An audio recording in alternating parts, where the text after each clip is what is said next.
कहानी का शीर्षक है आखिरी कदम। भूमिका। छोटे से गांव का लड़का अर्जुन जो सपने देखता है एक बड़ी नौकरी पाने का, अपने संघर्ष और दृढ़ निश्चय की कहानी लिख रहा है। उसकी जिंदगी में कई मोड़ आते हैं, पर एक रहस्य हमेशा उसे परेशान करता है, एक ऐसा रहस्य जो उसकी जिंदगी बदल सकता है। कहानी कुछ इस तरह शुरू होती है। अर्जुन एक गरीब किसान परिवार से था। पिता की मृत्यु के बाद मां ने बड़ी मुश्किलों से उसे पढ़ाया। गांव में बिजली कम थी तो वह रात में दिए की रोशनी में पढ़ाई करता। अर्जुन के सपने बड़े थे, लेकिन साधन सीमित। उसे बड़े शहर जाकर एक प्रतिष्ठित परीक्षा पास करनी थी, जिससे उसका और उसकी मां का जीवन बदल सके। परीक्षा से पहले अर्जुन को एक रहस्यमय पत्र मिला। उसमें लिखा था, अगर तुम सच में अपने सपनों को पूरा करना चाहते हो तो पुराने मंदिर की घंटी को आधी रात में बजाओ। अर्जुन चौंक गया। गांव का वह पुराना मंदिर डरावनी कहानियों के लिए मशहूर था, लेकिन अर्जुन का दृढ़ निश्चय उसे वहां खींच ले गया।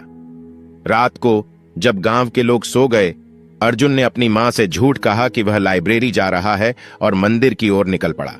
अंधेरा घना था और चारों ओर जंगल का सन्नाटा। अर्जुन के दिल की धड़कन तेज हो रही थी।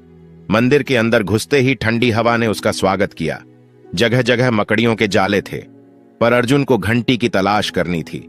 जैसे ही वह घंटी के पास पहुंचा, पीछे से एक आवाज आई, क्या तुम्हें सच में लगता है कि सपने ऐसे पूरे होते हैं? अर्जुन डर के मारे पलटा। एक बूढ़ा आदमी उसकी तरफ देख रहा था। उसकी आंखें गहरी और आवाज गंभीर थी। अर्जुन ने हिम्मत जुटाकर कहा, मैं किसी भी परीक्षा से डरने वाला नहीं हूं। मेरा सपना सच्चा है और मैं इसे पूरा करूंगा। बूढ़े ने हल्के से मुस्कुराते हुए कहा, तो फिर घंटी बजाओ, लेकिन याद रखना, घंटी बजाने के बाद तुम्हारे अंदर के डर को तुम्हें हराना होगा। अर्जुन ने घंटी बजाई। मंदिर गूंज उठा और अचानक सब कुछ अंधेरा हो गया। अर्जुन खुद को एक अजीब जगह पर खड़ा पाया। वहां चारों तरफ उसकी असफलताओं के डरावने दृश्य थे। उसका परीक्षा में फेल होना, मां की निराशा और उसका खुद पर विश्वास खोना।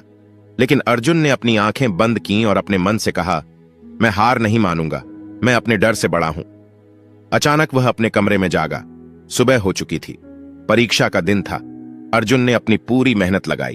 अंत महीनों बाद परीक्षा का रिजल्ट आया। अर्जुन ने शीर्ष स्थान प्राप्त किया। गांव के लोग उसे बधाई देने आए। अर्जुन ने मुस्कुराते हुए उस रहस्यमय अनुभव को याद किया। शायद वह बूढ़ा आदमी उसका डर था, जिसे उसने खुद हराया था। अर्जुन की कहानी हर किसी के लिए एक प्रेरणा बन गई कि अगर आप अपने डर से लड़ सकते हैं तो आप कुछ भी हासिल कर सकते हैं। शिक्षा। सपने देखने वाले बहुत होते हैं, लेकिन उन्हें पूरा करने के लिए साहस और विश्वास की जरूरत होती है।